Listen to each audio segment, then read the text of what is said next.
તો ડિજિટલ ગુજરાતના દાવા વચ્ચે વરવી વાસ્તવિકતા સામે આવી। ધોરણ 10 અને 12ના પરિણામ બાદ હવે દાખલા માટે વિદ્યાર્થીને ધરમના ધક્કા। આવક અને જાતિના દાખલા માટે અરજદારોને ધક્કા ખાવા પડી રહ્યા છે। અસ્તારવા બહુમાળી ભવન ખાતે અરજદારોની લાંબી કતાર। અરજદારો માટે બહુમાળી ભવનમાં વ્યવસ્થાનો અભાવ જોવા મળ્યો।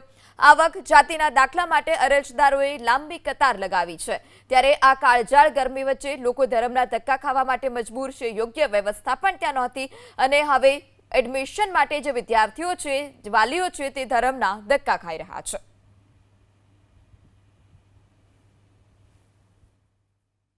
ધોરણ 10 અને 12નું પરિણામ આવ્યા બાદ આવક અને જાતિના દાખલા માટે લોકો વહેલી સવારથી જ લાંબી કતારોમાં અહીંયા આગળ ઊભા નજરે પડી રહ્યા છે। નવા શૈક્ષણિક સત્રની જે શરૂઆત થવાની છે ત્યારે આવક અને જાતિના દાખલા માટે લોકો લાંબી લાઈનોમાં ઊભા છે। કેટલાક લોકો તો અહીંયા ગરમીથી પણ ત્રાહિમામ પોકારી ઉઠ્યા છે, તો કેટલાક લોકોને ધક્કા ખાવા પડી રહ્યા છે।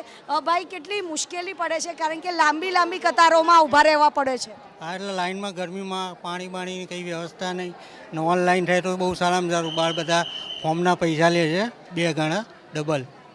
હા, અહીંયા એજન્ટો પણ પરેશાન કરતા માગે એટલે રૂપિયા આલવા પડે છે। કેટલા માંગે છે? આપણે તો જાતે ભર્યું છે, પણ બહાર બધા 1000-1500ની આજુબાજુ માગે છે। કેટલા વાગ્યાથી અહીંયા આગળ લાઈન લાગી જતી હોય? 10 વાગ્યાથી આવ્યા છીએ અને 11 વાગે ખુલે છે। 1.5 કલાકથી અહીંયા આગળ લોકો લાંબી લાઈનોમાં અહીંયા આગળ ઊભા નજરે પડી રહ્યા છે। બેન, કેટલી મુશ્કેલી પડે છે લાઈનમાં ઊભા રહેવાનું, સાથે ગરમી પણ છે? હા, ગરમી બહુ છે, એના કારણે મુશ્કેલી પડે છે બહુ। આપ ક્યાંથી આવો છો? અમે બાપુનગરથી। અચ્છા, બાપુનગરથી અહીંયા આગળ આવક અને જાતિનો દાખલો લેવા માટે આવ્યા છો, તો તમને એવું લાગે છે કે થોડીક સિસ્ટમ સરળ બને તો આટલી બધી મુશ્કેલી ના થાય?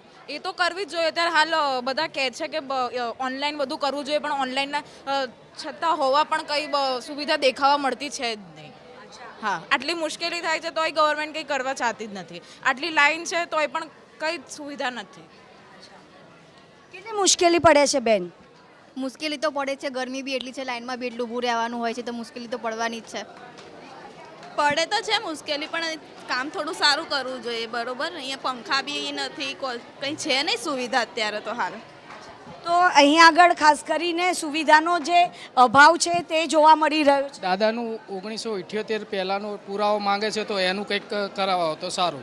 અચ્છા, એટલે પુરાવા ના હોય તો પણ ધક્કા ખાવા પડે છે? પુરાવા નથી એના માટે ધક્કા ખાવા પડે છે, અને જૂના પુરાવા અમારી પાસે છે ને લાવવા ક્યાંથી? દાદા ભણેલા નથી તો એમનું એલસી ક્યાંથી લાવવું? એ બધી તકલીફો મોટી છે। Thank you. અહીંયા આગળ લોકોને જો પુરાવા ન હોય તો પણ ધક્કા ખાવાનો જે વારો છે તે આવી રહ્યો છે, અને વહેલી સવારથી જ લોકો લાઈનોમાં ઊભા રહ્યા છે। પરંતુ સૌથી મોટી વાત એ છે કે આ ગરમીમાં કોઈ પણ પ્રકારની સુવિધા છે તે અહીંયા આગળ ઊભી કરવામાં આવી નથી। કેમેરામેન રાજ ભાવસાર સાથે રાજલ બારોટ, ABP અસ્મિતા, અમદાવાદ।